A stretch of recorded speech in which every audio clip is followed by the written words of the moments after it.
2 கொலை வழக்கு உள்பட 20 வழக்குகள் இருக்குது அவர் மேலே. சுட்டு பிடிக்கணும் அப்படின்னு போலீஸ் முயற்சி பண்ண ஆரம்பிச்சிட்டாங்க. அப்படின்னா என்ன அர்த்தம்னா, அந்த டீமுக்கு வந்து பிளான் போட்டு கொடுத்தது, ஸ்கெட்ச் கொடுத்தது எல்லாமே இவர் தான். இறங்குப்பா கைது பண்ணணும்னு இவங்க முயற்சி பண்ணும்போதே இவர் தப்பி ஓடுறாரு. தப்பி ஓடிட்டு பார்த்தா போலீஸ் பார்ட்டி கிட்ட போகும்போது வால் எடுத்து வீசுகிறாங்க ஒரு குரூப்பு. பட் இதுக்கு பின்னாடி பார்த்தீங்கன்னா ஒரு மிகப்பெரிய நீண்ட வரலாறு இருக்குது. அவர் ஆளுங்கட்சியாக இருக்கிற பொழுதே சின்ன முனீஸ் குரூப்புக்கும் இந்த விகேஜி குரூப்புக்கும் ஒரு சின்ன சண்டை வரும். தள்ளி விட்டு 2 வெட்டிட்டு விட்டுட்டு போயிடலாம். கொலை பண்ணுறதுக்கு அவங்க நோக்கம் இல்லை. அவன் கீழே விழுந்தோன்னே சொல்கிறான், டேய் இந்த பாரு, என்னை தயவு செஞ்சு என்னை கொண்டுருங்க, என்னை விட்டுட்டு மட்டும் போயிட்டீங்கன்னா நீங்கள் கொலை நடந்து முடிஞ்சோடனே வந்து அடக்கம் பண்ணுறாங்க பார்த்தீங்களா, அப்போவே வந்து இந்த ஆட்களெல்லாம் நாங்கள் முடிக்காம விட மாட்டோம்னு மதுரையில் சேலஞ்ச் இருக்காங்க. தொடர்ந்து வந்து 2025 வரைக்கும் பகை பகை பகை. கோயில் திருவிழாவில் வந்து விகேஜி குரூப் ஆட்களை வந்து பப்ளிக் பிளேஸில் ஓட வெட்டுறாங்க. போலீஸால் முடிஞ்சால் தடுத்துக்குங்க அப்படின்னு போலீஸ்கிட்டே சேலஞ்ச் பண்ணுறாங்க.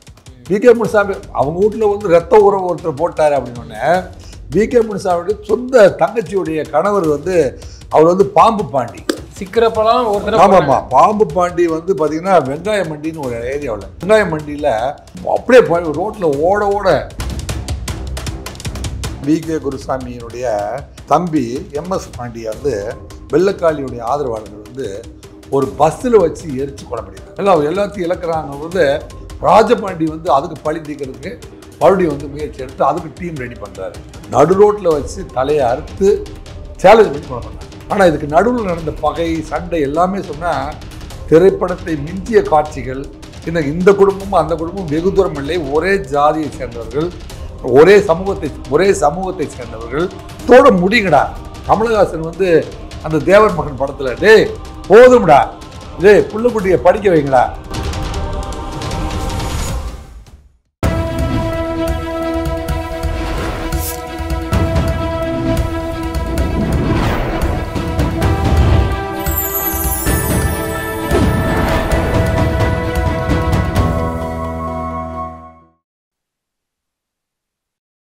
சேனல் 5 தமிழ் நேயர்களுக்கு வணக்கம். இன்றைய நேர்காணலில் நம்மோடு பேச இருப்பது முன்னாள் காவல் உதவி ஆணையர் ராஜேந்திர ராஜா அவர்கள். சார் வணக்கம். சார் வணக்கம் ரூபான். சார், நேற்று மதுரையில் ஒரு என்கவுண்டர், சுபாஷ் சந்திர போஸ் என்கின்றவர் வந்து காவல்துறை சுட்டு பிடிச்சிருக்கிறாங்க. சுட்டுட்டாங்க, என்கவுண்டரில் இறந்துருக்கிறாங்க. இதன் முழு பின்னணி என்ன சார்? யார் அவர்? சுபாஷ் சந்திர போஸ்ங்கிறவர் யார்? சுபாஷ் சந்திர போஸ் மதுரையில் வந்து ரவுடி என்கவுண்டர் அப்படின்னா அதில் தலைப்பு போடப்பட்டிருக்கிறது. இந்த சுபாஷ் சந்திர போஸ் வந்து பார்த்திங்கன்னா அவருக்கு வந்து 2 கொலை வழக்கு உள்பட 20 வழக்குகள் இருக்குது அவர் மேலே. 20 வழக்குகள் அவர் மேலே இருக்குது. அவர் வந்து கிட்டத்தட்ட நம்ம வழக்கமாக பயன்படுத்துவோம் இல்லையா, ஒரு A+ குற்றவாளி. போலீஸ் என்கவுண்டர் பண்ணுது அப்படின்னாவே சுட்டு பிடிக்கணும் அப்படின்னு போலீஸ் முயற்சி பண்ண ஆரம்பிச்சிட்டாங்க. அப்படின்னா என்ன அர்த்தம்னா, பெரும்பாலும் வந்து A1 குற்றவாளிகளை தான் வந்து சுட்டு பிடிக்கிறதுக்கு முயற்சி பண்ணுறாங்க. ஏனென்றால் அவங்கக்கிட்ட வந்து துப்பாக்கி, ஆயுதங்கள், பட்டாக்கத்திகள் அவங்களாம் ஏற்கனவே பயன்படுத்தியிருக்கிறார். இவர் வந்து 2 கொலை வழக்குகளும் சாதாரண கொலை வழக்குகள் இல்லை. அது இல்லாமல் திண்டுக்கல் மாவட்டத்தில் அம்மையப்பனூர் அப்படிங்கிற ஒரு இடத்துல ஒரு செக் போஸ்ட் பக்கத்தில் கடந்த 3 மாதத்துக்கு முன்பு 48 சவரன் நகையை வந்து பட்டப்பகலில் கொள்ளையடிக்கிறாங்க. அந்த கொள்ளையடித்த வழக்கில் இவரை வந்து கைது பண்ணி இவரை வந்து தூத்துக்குடியில் ரிமாண்ட் பண்ணுறாங்க. ரிமாண்ட் பண்ணி அவர் 18ஆம் தேதி வெளியில் வராரு. வெளியில் வந்துட்டு இவர் வந்து ஆயுதங்களை சப்ளை பண்ணிவிட்டு, ஆயுதங்களை வந்து தன் நண்பர்களுக்கு சப்ளை பண்ணிவிட்டு ஒரு கொலை செய்வதற்கு முயற்சி எடுக்கிறார் அப்படிங்கிற தகவல் வந்து காவல்துறைக்கு வந்துருச்சு. அதான் காவல்துறை சொல்கிறது என்ன அப்படின்னா, இவர் வந்து இன்னொரு கொலைக்கு பிளான் போடுறாரு. இன்னொரு வழக்கு வந்து இப்போ போன மார்ச் மாதத்தில் நடந்த ஒரு கொலை வழக்கு, மதுரையே உலுக்கி போட்ட ஒரு கொலை வழக்கு. அது வந்து கிளாமர் காளியுடைய கொலை வழக்கு. கிளாமர் காளியுடைய கொலை வழக்கில் இவர் வந்து ஒன் ஆஃப் த அக்யூஸ்டு. அதில் வந்து 7 பேர் கைது செய்யப்பட்டிருக்காங்க. 7 பேர் கைது செய்யப்பட்டிருக்காங்க. அதில் வந்து சிவகங்கை மாவட்டத்தை சேர்ந்த பாலகிருஷ்ணன், மணல்மேடு வந்து முத்துகிருஷ்ணன், மணல்மேடு சேர்ந்த முத்துகிருஷ்ணன், அப்புறம் நந்தகுமார், நவீன்குமார், கார்த்திக், அசன் அப்படிங்கிற ஒரு 7 பேரை கைது பண்ணுறாங்க. இந்த 7வது இந்த டீமு அந்த கொலையை வந்து 22ஆம் தேதி மார்ச் 22 பண்ணா பார்த்தீங்களா, அந்த டீமுக்கு வந்து பிளான் போட்டு கொடுத்தது, ஸ்கெட்ச் கொடுத்தது எல்லாமே இவர் தான். இவர் வந்து அதுக்கு தலைமறைவாக இருக்கிறாரு அப்படிங்கிற ஒரு செய்தியும் இருக்குது இவர் மேலே. அவங்களையெல்லாம் பற்றி விசாரிக்கிற பொழுது இவர் தான் வந்து எங்களுக்கு வந்து மூளையாக செயல்பட்டவர் அப்படிங்கிற தகவலும், இப்போ வந்து ஒரு வழக்கில் வந்து சிறைக்கு போயிட்டு வெளியில் வந்துட்டு வேற ஒரு கொலைக்கு வந்து அவர் முயற்சி பண்ணுறார். தொடர்ந்து வந்து 20 வழக்குகள் 27 வழக்குகள் இவர் மேலே வந்து நான் பெயிலபிள் வாரண்ட் பெண்டிங்கில் இருக்கிற சமயத்தில் 30ஆம் தேதி இப்போ தேடிட்டுருக்காங்க. தேடிட்டுருக்கிற போது 30ஆம் தேதி அன்றைக்கி வந்து பார்த்திங்கன்னா ஒரு செக் போஸ்ட் பக்கத்தில் போலீஸ் இன்ஸ்பெக்டர் வந்து இன்ஸ்பெக்டர் பூமிநாதன் அண்ட் பார்ட்டி வந்து செக் பண்ணும்போது வெஹிக்கிள் செக்கிங்கில் இவர் இருக்கார். இவர் இறங்குப்பா கைது பண்ணணும்னு இவங்க முயற்சி பண்ணும்போதே இவர் தப்பி ஓடுறாரு. தப்பி ஓடிட்டு பார்த்தா போலீஸ் பார்ட்டி கிட்ட போகும்போது வால் எடுத்து வீசுகிறாங்க ஒரு குரூப்பு. இவரை வந்து கையில் இருக்கிற துப்பாக்கி எடுத்து 2 குண்டு சொல்கிறாரு. தவிர்க்க முடியாமல் காவல்துறை அதிகாரிகள் வந்து இவரை காலில் சுடணும்னு பார்த்து ட்ரை பண்ணும்போது அவர் கீழே குமிஞ்சிட்டார். இப்போ இவருக்கு எப்படின்னா கீழே குமிஞ்சனாலே இவருடைய உடம்புல பட்டு சம்பவ இடத்தில் இறந்து விட்டார் அப்படிங்கிறது இந்த என்கவுண்டரில் சொல்லப்படுற இது. பட் இதுக்கு பின்னாடி பார்த்திங்கன்னா ஒரு மிகப்பெரிய நீண்ட வரலாறு இருக்குது. ஏன் இந்த பகை வந்து எப்பொழுது தொடங்குச்சு அப்படிங்கிறத வந்து பார்க்க போனால் நம்ம என்ன செய்யணும்னா 2002க்கு போகணும். 2002 தொடங்கி தான் வந்து 21 கொலை, 22 வருஷத்தில் 21 கொலை நடந்திருக்குது. அதில் முதல் கொலை அப்படின்னு பார்த்திங்கன்னா முதல்ல ராஜபாண்டி வந்து ஏடிஎம்கேயில் வந்து 2002 வந்து அந்த ஏரியாவுடைய கவுன்சிலராக வந்து வந்துடுறாரு. அவர் வந்து அரசியல் வந்து அப்போ ஏடிஎம்கே ஜெயிக்குது, அதனால் ஏடிஎம்கே கவுன்சிலராக வர்றாரு. அவருடைய பையன் ராஜபாண்டியுடைய பையன் சின்ன முனீஸ் அப்படிங்கிற முனீஸ்வரன், அவன் வந்து பயங்கர டாமினேட் பண்ணுறான். ஏரியாவில் வந்து எங்கள் அப்பா வந்து கவுன்சிலர் ஆகிட்டார், நாங்கள் வச்சதுதான், நாங்கள் சொல்ல இப்படி தான் இந்த ஏரியாவை கேட்கணும்.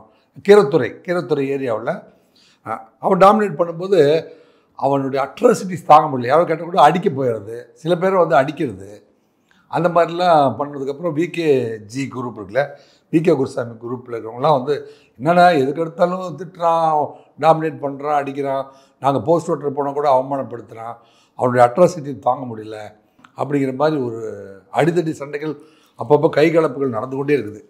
நடந்துகிட்டே இருக்கும்போது அவர் ஆளுங்கட்சியாக இருக்கிற பொழுதே சின்ன முனீஸ் குரூப்புக்கும் இந்த விகேஜி குரூப்புக்கும் ஒரு சின்ன சண்டை வருது. அந்த சண்டையில் வந்து கத்தியை பயன்படுத்த வேண்டியதாக போச்சு. யார்? விகே குருசாமியுடைய குரூப்பு கத்தியை பயன்படுத்தி அவரை வந்து சின்ன முனீஸை வந்து தள்ளி விட்டு 2 வெட்டிட்டு விட்டுட்டு போயிடலாம். கொலை பண்ணதுக்கு அவங்க நோக்கம் இல்லை. 2008 அவன் கீழே விழுந்தோன்னே சொல்கிறான், டேய் இங்கே பாரு, நான் பொல்லாதவன், என்னை தயவு செஞ்சு என்னை கொண்டுருங்க, என்னை விட்டுட்டு மட்டும் போயிட்டீங்கன்னா நீங்கள் 12 பேரும் வந்து 12 பேரையும் பழி தீர்க்காமல் விட மாட்டேன்னு சொல்கிறான். 12 பேர்த்தையும் நான் பழி தீர்க்காமல் விட மாட்டேன், தயவு செஞ்சு நீ முடிச்சிருங்க அப்படிங்கிறான். அப்போ என்னென்னா அவன் சேலஞ்சாக தான் சொல்கிறான். இவனுக்கு வந்து நமக்கு பயந்துட்டு என்னை விட்டுட்டு போயிடுவானுங்க இல்லை, அப்படி ஒரு அவங்க வெட்டி வீழ்ந்த போதும் ஒரு சேலஞ்சு கொடுக்குறான். அப்போ அவங்க என்ன நினைக்கிறாங்க, அது உண்மை நினச்சிட்டானுங்க. யார்? விகே குருசாமியோட குரூப் வந்து ஒருவேளை இவன் எந்திரிச்சு வந்தான்னா நம்மளை எல்லாத்தையும் முடிக்காமல் விட மாட்டான், வேறு வழி இல்லாமல் அந்த மர்டர் நடக்குது. மறுபடியும் திருப்பி வந்து வெட்டி அவனை வந்து அங்கேயே மர்டர் பண்ணிடுறாங்க.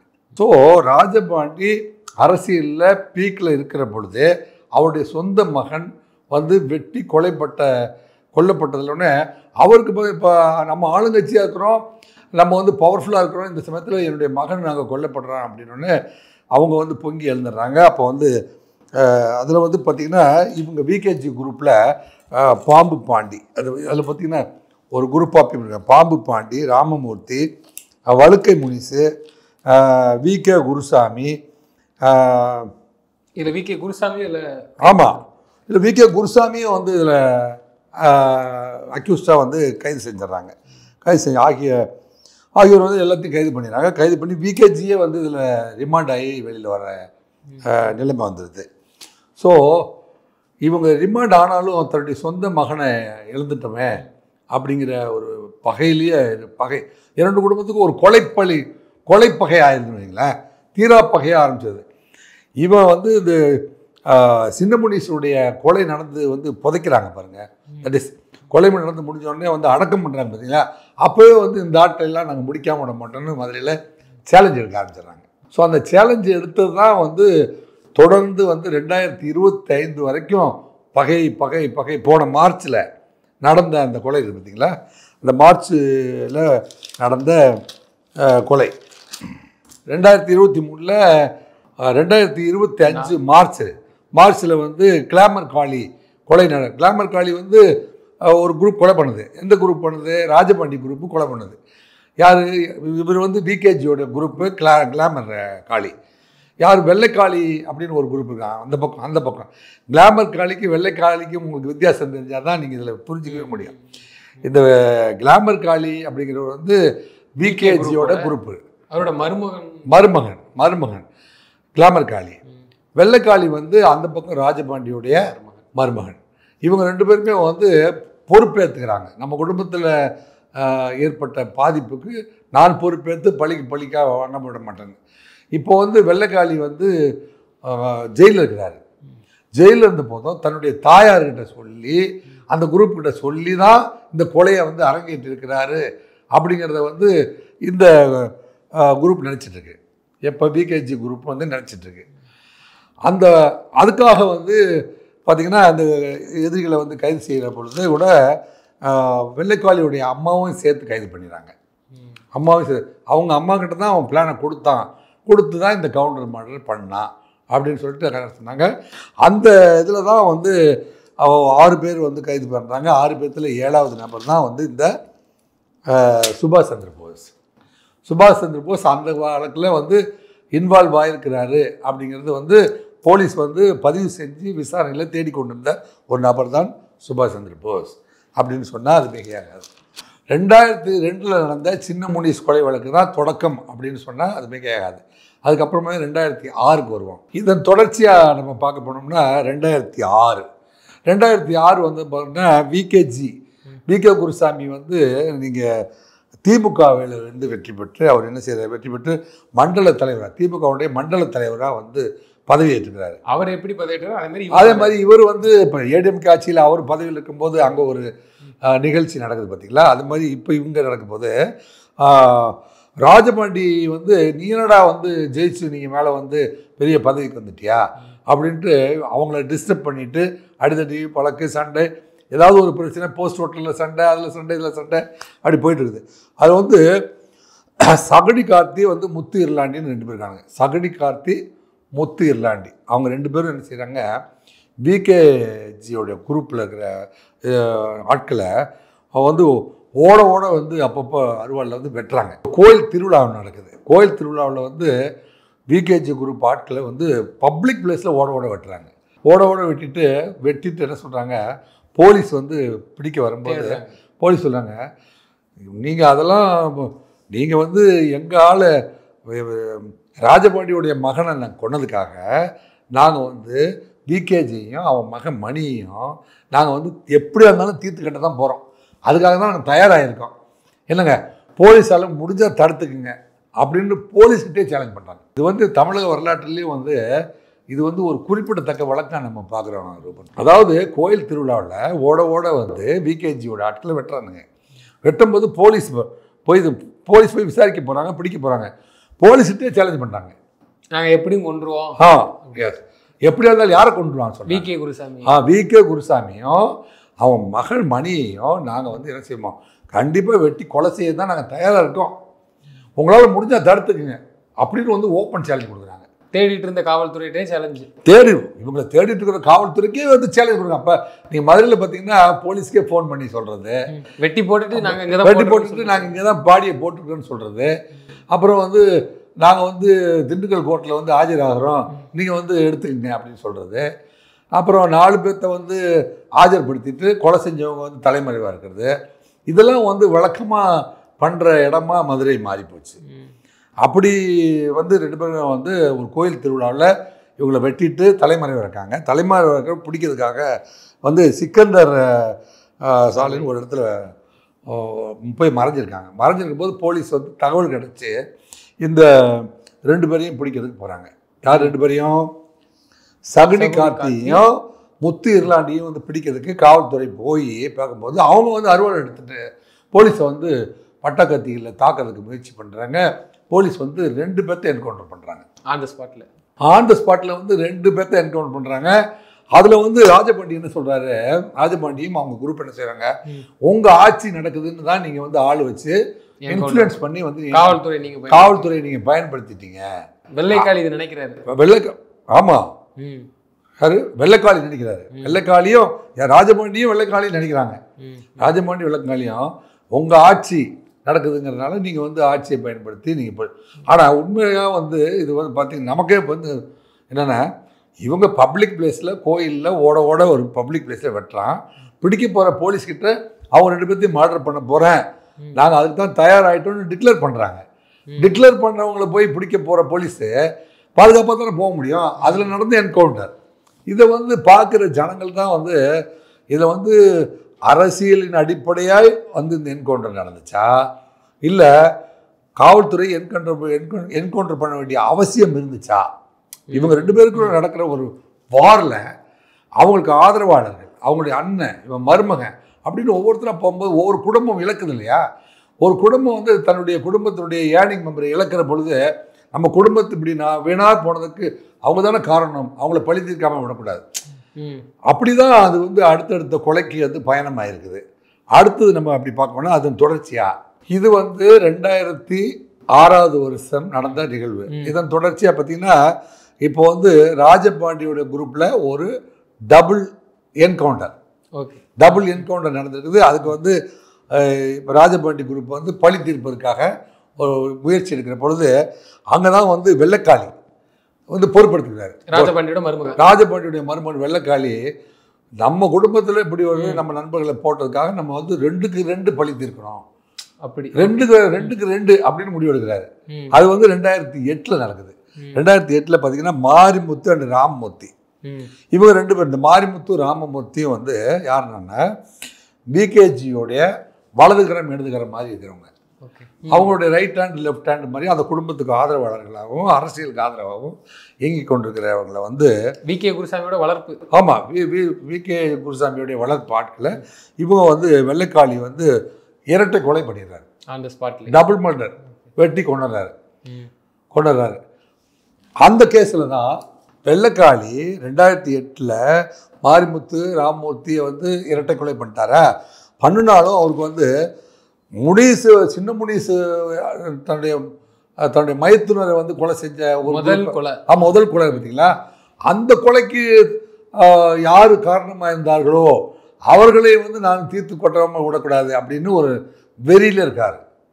ஏன்னா இவருக்கு என்ன வேணும், மைத்துனர் என்னங்க, அவரை வந்து வெட்டிட்டாரு, அந்த வீட்டுக்கு மருமகன் இல்லையா, அந்த வீட்டுக்கு பொறுப்பெடுத்திருக்கார் இல்லையா, அதனால அது சின்ன முனீஸுடைய கொலைக்கு தொடர்புடையவனையும் நான் வந்து விட்டு வைக்க போறதில்லை அப்படின்ட்டு ஒரு தீரா பகையில் இருக்கு. அந்த கொலைக்கு தொடர்புடைய ஒருத்தர் சிக்கும் போது திரும்ப ஒரு கொலை. ஆமாம், திரும்பும்போது பார்த்தீங்கன்னா விகே முனுசாமியுடைய தங்கையோட கணவர் விகே முனுசாமி அவங்க வீட்டில் வந்து ரத்த உறவு ஒருத்தர் போட்டார் அப்படின்னோடனே விகே முனுசாமியுடைய சொந்த தங்கச்சியுடைய கணவர் வந்து அவர் வந்து பாம்பு பாண்டி சிக்கிறப்பெல்லாம் ஒருத்தர். ஆமாம்மா, பாம்பு பாண்டி வந்து பார்த்தீங்கன்னா வெங்காய மண்டின்னு ஒரு ஏரியாவில் மதுரையில் மார்க்கெட் வெங்காய மண்டியில் அப்படியே ரோட்டில் ஓட விரட்டி கொலை பண்ணியிருக்காரு. வெட்டி கொலை பண்ணிட்டு வந்து அதில் என்ன செய்கிறாரு, வெள்ளைக்காளியை வந்து கைது செய்து சிறையில் அடைச்சிடுறாங்க.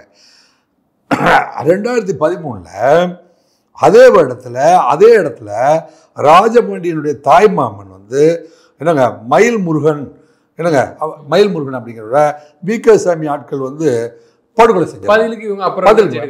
அதான் சொன்னேன். அதே 2013 அதே இடத்துல ராஜபாண்டியுடைய தாய் மாமன் மயில் முருகன் ஒரு ஆள் இருக்காரு. இவங்க வந்து விகேஜி குரூப் வந்து அவரை பழியா வெட்டுறாங்க. ஸோ இவர் மச்சன் வெட்டினதுக்கு அவங்க தாய் மாமனை வெட்டுறான்.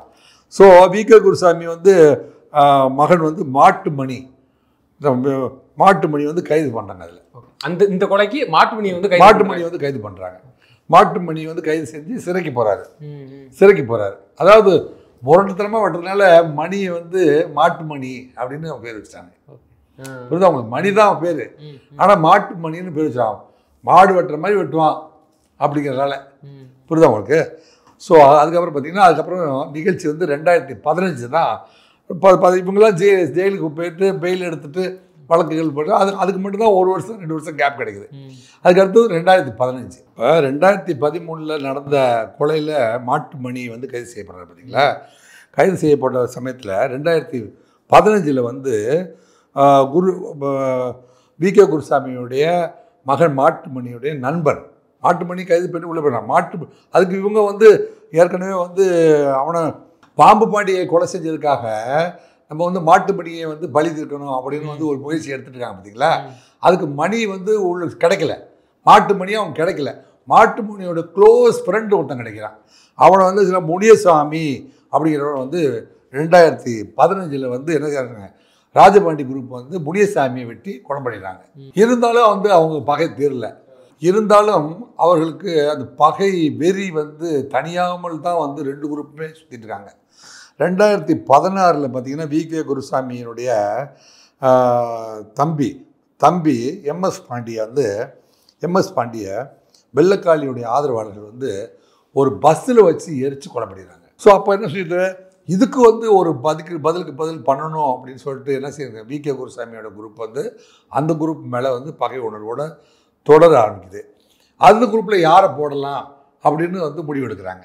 அடுத்தது யார் அப்படின்னு அடுத்தது பார்க்கும்போது தான், ஏன்னா குருசாமியுடைய சொந்த தம்பி தானே எம்.எஸ். பாண்டி வந்து கொலை பண்ணிட்டாங்கன்னொன்னே இப்போ வந்து வி.கே. குருசாமியும் மாட்டுமணி 2 பேருமே வந்து என்னடா இது, சித்தப்பனவே கொலை பண்ணிட்டாங்க, சித்தப்பாவை இந்த மாதிரி வந்து துடியை கொலை பண்ணிட்டாங்க, அதுக்கு பதிலாக அவங்கள நெருங்கிய ஆட்களை ஒரு ஆளை தூக்கணும் அப்படின்னு முடிவெடுத்து வச்சிடறாங்க. முடிவு வச்சோம்னா 2017 வருஷம் ராஜபாண்டியோடைய இன்னொரு மகன் இருக்கா பாருங்க, இன்னொரு மகன், அவன் பேர் வந்து தொப்புள் முனுசாமியை அவன் பைக்கில் எங்கேயோ இடத்துக்கு போயிட்டுருக்கிறான். ட்ராவல் பண்ணும்போது பைக்கோடு சேர்ந்து கிட்னாப் பண்ணிடுறாங்க. பைக்கோடு சேர்ந்து வந்து கடத்தி வந்து ராமநாடுக்கு கொண்டு போய் பைக்கோடு வச்சு எரித்து அவனை பைக்கிலேயே கட்டி வச்சு எரித்து அவனை வந்து கொலை பண்ணிடுறாங்க. இப்போ ராஜபாண்டியுடைய 2 மகன்கள் வந்து துடிக்க வந்து கொலை செய்யப்படுகிறார்கள். அப்போ ராஜபாண்டிக்கு பெத்த மகனும் மைத்துனர் என்னங்க எல்லாத்தையும் இழக்கிறாங்க போது ராஜபாண்டி வந்து அதுக்கு பழி தீர்க்கிறதுக்கு மறுபடியும் வந்து முயற்சி எடுத்து அதுக்கு டீம் ரெடி பண்ணுறாரு. ராஜபாண்டியுடைய மகனை 2017 எரிச்சிட்டு இவங்களான்னு காத்துட்டு இருக்கிற சமயத்திலே பார்த்தீங்கன்னா அதை தொடர்ந்து 2020 வெள்ளக்காளியினுடைய ஆதரவாளர் வெள்ளக்காளியுடைய ஆதரவாளர் வந்து குள்ளா அப்படிங்கிற என்ற முத்துப்பாண்டி ஒரு சம்பவம் பண்ணிட்டு திரும்பவும் அதே டீம்ல இன்னொரு சம்பவத்தை பண்ணிடுறாங்க. ஆமாம், ஒரு ராஜபாண்டி விகேஜி குரூப் தான் கண்டினியூ பண்ணுது. அதே மாதிரி ராஜபாண்டியனுடைய மருமக வெள்ளக்காளியுடைய ஆதரவாளர், ரொம்ப நெருங்கிய ஆதரவாளர் வந்து குள்ளா என்கின்ற முத்துப்பாண்டியை விகேஜி குரூப் வந்து மர்டர் பண்ணிடுது. 2020 மாட்டுமணி இவங்க குரூப் வந்து தொடர்ச்சியாக வந்து 3 பண்ணிட்டாங்க இல்லையா? இப்போ வந்து ராஜபாண்டி குரூப்பு தக்க சம்பந்தத்துக்கு காத்துட்ருக்காங்க. மாட்டுமுடைய நண்பன் வந்து தன்னுடைய உறவினரை வந்து மிரட்டினார் அப்படிங்கிற காரணத்தை வச்சு மாட்டுமணிய நண்பன் வந்து முருகானந்தத்தை மாட்டுமணி சிக்கல அவரோட நண்பர் சிக்கல. ஆமாம், மாட்டுமணி கிடைக்கல, மாட்டுமணியை தான் எய்ம் பண்ணுறாங்க.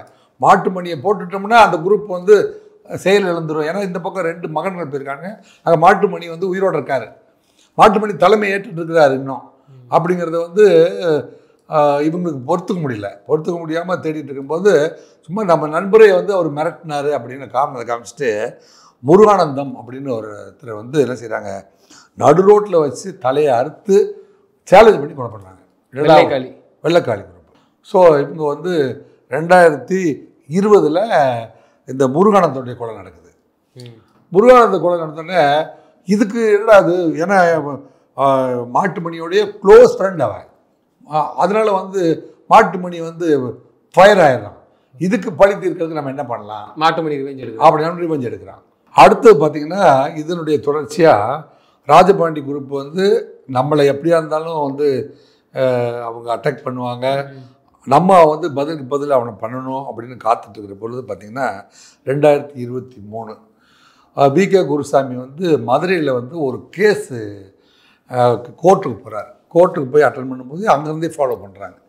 ஃபாலோ பண்ணிவிட்டு அவர் வந்து பெங்களூரில் போய் ஒரு ஸ்டார் ஹோட்டலில் வேறு ஒரு குரூப் பிஸ்னஸில் இருக்கிற ஒரு பிஸ்னஸ் மீட்டிங்காக போய் ஸ்டார் ஹோட்டலில் உட்காந்து அவர் நண்பர்களோடு பேசிட்டு சாப்பிட்டுட்டு இருக்கிறாரு. அங்கே ஃபாலோ பண்ணணும். இங்கேருந்து இப்போ மதுரையிலேருந்து அவர் ஃப்ளைட்டில் போய் அவர் எந்த லாட்ஜில் வந்து தங்கியிருக்கிறாரு, எந்த ஒரு அன்றைக்கி லஞ்சுக்கு வராருன்னு பார்த்து அந்த டின்னர் ஹாலிலே போய் வி.கே. குருசாமியை வந்து ராஜபாண்டியோட குரூப்பு வெள்ளக்காளி குரூப்பு போய் வந்து வெட்டுறாங்க. வெட்டி கிட்டத்தட்ட அவர் முடிச்சிட்டாரு அப்படின்னு சொல்லி அவர் வந்து போட்டு வந்துடுறாங்க. ஆனால் வந்து அதுலேருந்து அவர் உயிர் பிழைச்சிடறாரு. உயிர் பிழைச்சி அவர் திருப்பி வராரு. திருப்பி வந்துட்டோடனே என்னடா இது நமக்கு பெருத்த அவமானமாக இருக்க, நம்ம வந்து மதுரையிலேருந்து பெங்களூருக்கு போய் பெங்களூரில் ஸ்டார் லாட்ஜுக்குள்ளே இருக்கிற அளவுக்கு நம்மளை வந்து கண்காணித்து ஒரு குரூப் விடுதுன்னா நம்ம அவனை விடவே கூடாது, அவனை வந்து முடிச்சே தரணும் அப்படின்ட்டு வந்து முடிவெடுக்கிறாங்க. அது வந்து இது வந்து 2023. அதன் தொடர்ச்சியாகத்தான் 2023 இப்படியேப்பட்ட ஒரு சம்பவம் நடந்தபோது வி.கே. குருசாமி குற்றுயிரும் குளையுருமாய் கிடந்து அவர் வந்து மருத்துவமனைக்கு போயிட்டு அவர் வந்து ட்ரீட்மெண்ட்லாம் பண்ணிட்டு வந்து என்ன நடக்குமோ ஏது நடக்குமோன்னு நினச்சிட்டு இருக்கிற சமயத்தில் நீங்கள் வெள்ளைக்காளி குரூப் வந்து அடங்காத பசியோடு தான் தெரியுறாங்க. அதுன்னு பார்த்திங்கன்னா இந்த சமயத்தில் வந்து வி.கே. குருசாமியுடைய அக்கா மகன் அவன் வந்து கூடவே வந்து காளீஸ்வரன் என்கின்ற கிளாமர் காளீஸ்வரன் என்கின்ற கிளாமர் வெள்ளைக்காளி இங்கே கிளாமர். ஆமாம், அந்த பக்கம் நீங்கள் வெள்ளைக்காளி, இந்த பக்கம் வந்து இவர் ஆளுங்கட்சியோட வி.கே. குரூப்போட ஒரு தளபதியாக வளர்றதுனால ஒரு கிளாமராக இருக்கிறதுனால ஒரு கிளாமர் காளி. அது வந்து இந்த காளீஸ்வரன் தான் அவருடைய ஒரிஜினல் பேர். காளீஸ்வரன் என்கின்ற கிளாமர் காளி அவரை வந்து கிளாமர் காளியை வந்து ஒரு படுகொலை செய்கிறாங்க. அந்த படுகொலையில் கைது செய்யப்பட்ட 6 பேர் போக மீதி இருந்த ஒரு நபர் தான் வந்து இப்போ என்கவுண்டர் செய்யப்பட்ட போஸ் என்கின்ற சுபாஷ் சந்திர போஸ். அப்படின்னா புரியுதா உங்களுக்கு? இதில் வந்து நிகழ்ச்சிகளை வந்து நம்ம வந்து பொதுமக்களுக்காக அல்லது ஆடியன்ஸுக்காக நம்ம என்ன செஞ்சுருக்கோம், கொஞ்சம் குறைச்சி கொஞ்சம் கொஞ்சமாக சொல்லியிருக்கோம்.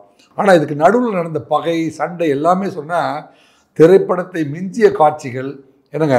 காவல்துறைக்கு அவங்க அடங்கவே இல்லை. பார்த்தீங்கன்னா வி.கே. குருசாமியுடைய தரப்பில் வந்து 12 பேர், வி.கே. குருசாமியுடைய தரப்பில் 12 பேர், ராஜபாண்டியுடைய தரப்பில் 9 பேர், ஆக மொத்தம் 21 பேர் வந்து படுகொலை செய்யப்பட்டிருக்கார்கள். இன்றைக்கி என்கவுண்டர் செய்யப்பட்ட சுபாஷ் என்கின்ற சுபாஷ் சந்திர போஸ் இருக்காங்க பார்த்தா இது 22.